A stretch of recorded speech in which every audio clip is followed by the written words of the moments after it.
may mga naupo nito dati no bumbubing, Oo. pero may mga areas dati binga wala nagpasakop no mutong yung pang balikan nga area bumbubing.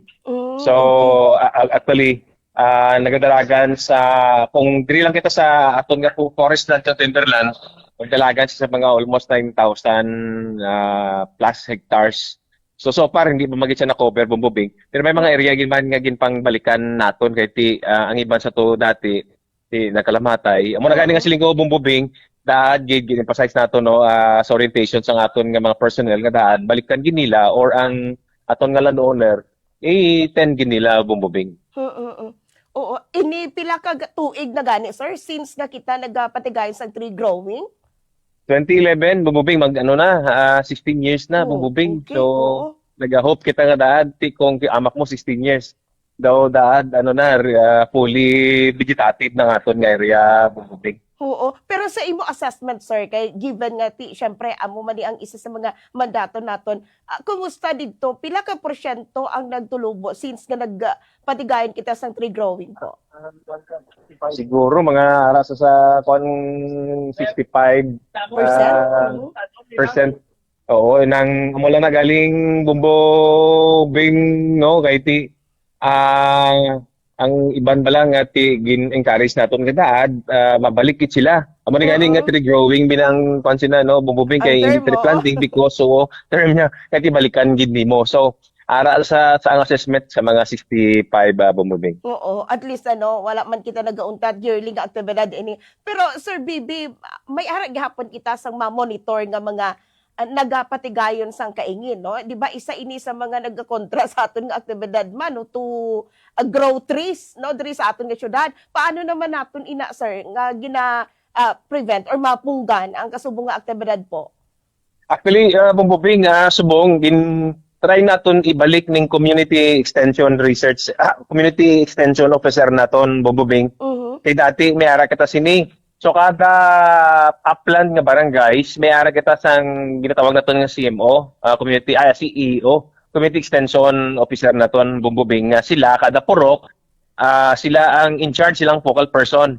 So kada may ara sang itanom may mga activity nga planting bububing, sila ginang mag-assess tapos report sila sa aton monthly.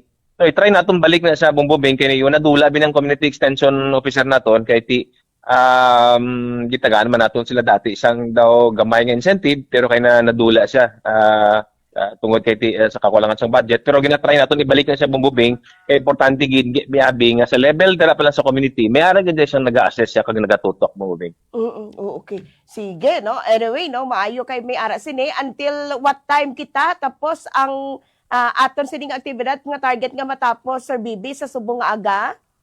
Actually, hopefully, siling namon, except tong sa may New Leyte, basi alas 12 sila bumbubing. Okay. Pero ining mga medyo mid lang siya nga, no, ang slope niya. Subong actually, tapos naman sila bumbubing. Except lang tong siling ko medyo taas-taason nga, mo tong very challenging bumbubing. Oo. So, same ang ginahimo naton last year, no? Na nagbuho na kita nga daan tanan tapos for ano na lang gid pang Yeah, ano na tawag naton diri mga tabunan na lang, sir. yes, bumbubing. Actually, subong, isa sa mga ginging-karis natin sa mga owners ng area nga dati kitang nagabuho, subong kung kaya nila nga sila magpabuho, labor, shoulder nilang cost, sila na bumbubing. So, Okay. namin man kay nag-participate sila nga wala na kayo sa part naton sang sang effort nga gamit no kundi ang mga landowner mismo ang nag-take initiative nga magbuho bumbubing. Okay, sige, maayo gid na. Sige, siguro mensahe mo sa tanan nga mga koronadal niyo, Sir Bibi, kay I know, hindi lang ini trabaho sang LGU, sang sentro, kundi dapat gid need ang participation sang tanan para maproteheran ang aton nga environment. Go ahead po. Kaya ni man actually no bububig sa tanan no feeling ko gani ini community ni siyang effort no intergenerational nga responsibilidad ang tanan hindi lang ang government kundi ang civil society mismo gid ang mag-upod sini ibalik naton ang aton nga kinaihan kay kung sino man mapiktuhan kita man hindi laman ang pipila so daad ang effort is bilog nga koronadalinyo bububing kag daad no sa pagtanom nila daat may ara gid sila sang may consciousness gid may ara gid sang sinseridad kag kung mahimo bumbubing dad ang aton nga participants or ang mga tao gid mismo, no, hindi subong lang magtanom kundi ipadayon kay ti ang pag tree growing hindi lang may ara sa adlaw o tree planting kundi everyday dapat himuon nila na siya bumbubing.